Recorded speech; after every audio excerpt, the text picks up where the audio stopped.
bishii afraad sideedeedii sanada 2018 waxaa subaxnimo hore si badheedh ah dil askari ugu fuliyey deegaanka dhanka bariya degmada Waridaada Allah u naxariistay maamulihii dugsiga sare degmada Galbeedka Muuse Siciid ayaan leh haddaba ehelada marxuum Muuse oo ay weheliyaan bahda waxbarashada ee degmadaasi ayaa shir jiraayid oo maanta ku qabteen barxadda hore dugsiga sare degmada Galbeedka waxay xukuumadda Soomaaliland ee uu hogaamiyay madaxweyne Muuse Biixi Cabdi ay ka codsadeen in si dhaqso ah loo fuliyo dilkii maxkamaddu ku xukuntay gacan ku dhiiglihii dilay Allah u naxariistay maamule Muuse Siciid ayaan leh iyagoo dhanka kalena bogaadin iyo mahadnaq u soo jeediyay bahda garsoorka Soomaaliland kan isugu nimid shir jiraayid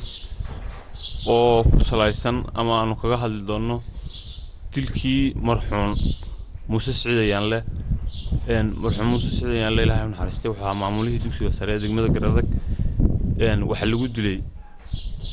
Waridaad askari baa dilay qaran isagoo gaarigiisii iyo hantigiisii wata ayuu askari qaran si sharci darra ama si xaq darra ku joogtay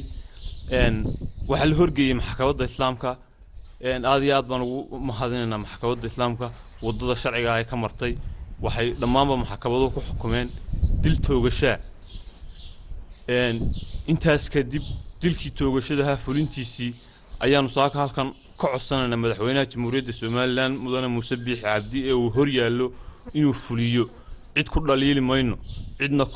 ku maagi mayno waxaan codsanaynaa habeen qura kama seexano maalin kama gamano saacad nagama hortago mar walba uu hor taagan yahay waxaanu ka samraynaa oo Ilaahay lahaaba qaatay gacanta ka xaq daran mar raaciyo ayaanu ka samraynaa waxaan ka codsanaynaa dawladda inaan annagana kaliifin oo waxaan xaq u lahayn iyo dambi kale aan gelin marxuum Muuse Siciid ayaan leh geeridiisii oo uu dilay askari dablaahi ku dilay Waridaad maxkamadaha islaamkuna ay sifahoodii sharci mareen sidaan u sugeynay waxay ka muddada inta aan sugeynay waxay ka dhan tahay sanad iyo 6 bilood in leeg inta waxaan ku samreynay oo aan ku qanacsanayn in loo taagi doono sifa sharci ah markii ay gashay maxkamadii ay warqadii ka dhamaatay ee ay saxiixii madaxweynuhu harsanaa muddada ka dambaysa 7 bilood bay maraysaa waxaanu nahay anagu familigiisii inta waxaan ku samreynay inaan naloo taagi doono sifaha sharciga waxaan ka codsanaynaa madaxweyne inaad noo fuliso dilka ku hor yaala dawladdu sifa sharci bay marisay maxkamada ay marisay ninkii askariga ah dil baa lagu xukumay ilaa madaxweynaha la soo gaarsiiyay madaxweynuhu ma fulin dilkaas muddo 7 bilood oo hadda haystay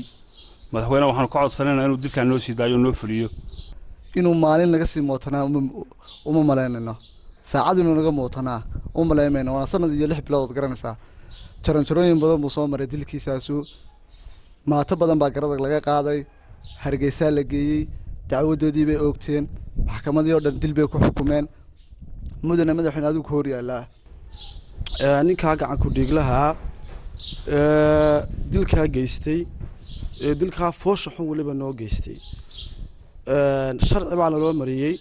sharcigii baan sugnay sharcigii wuxuu ku xukumay ninka in la dilo sababta ilaa hadeer dilkiisi aan loo fulin ma garanayno ma aha dadka marka hore dadku ay degan yihiin dadku ay sharciga sugayaan dadku ay nidaamka sugayaan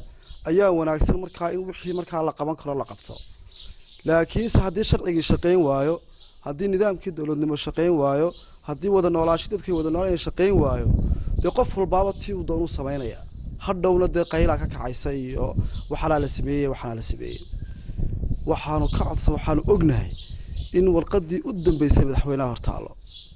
mudane madaxweyne saxaax waxaanu ka codsanaynaa maaha waxaanu ka baryayna maaha waxaanu sharci u leenahay weeye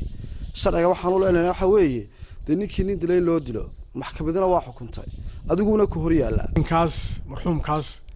iyo sharci marintiisa ayuunba isu keentay dhalinyaradan iyo dadkan isu keentay qoyskii iyo maxay tacaaladii iyo bahdii waxbarashada intaba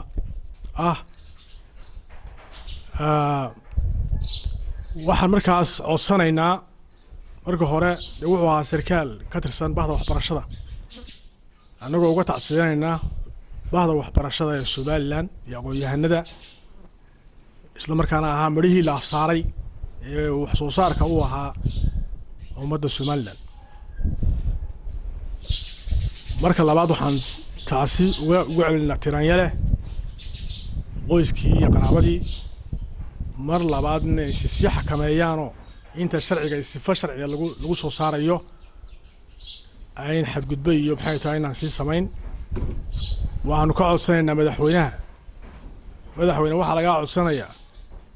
sharciga in la mariyo cadaalad sharcigu cadaalad buu u baahan yahay haddii sharcigu cadaalad waayo de waxa weeyaan ma shaqeynayso wax shaqeynaya ma leh sharcina ma magacaw iska noqonaya wax kalena magacaw iska noqonaya waxaana ka dhalanaysa dhibaatooyin kale uma ka dhalanaya Ahmed Gundiri Bulsho TV degmada Garadagh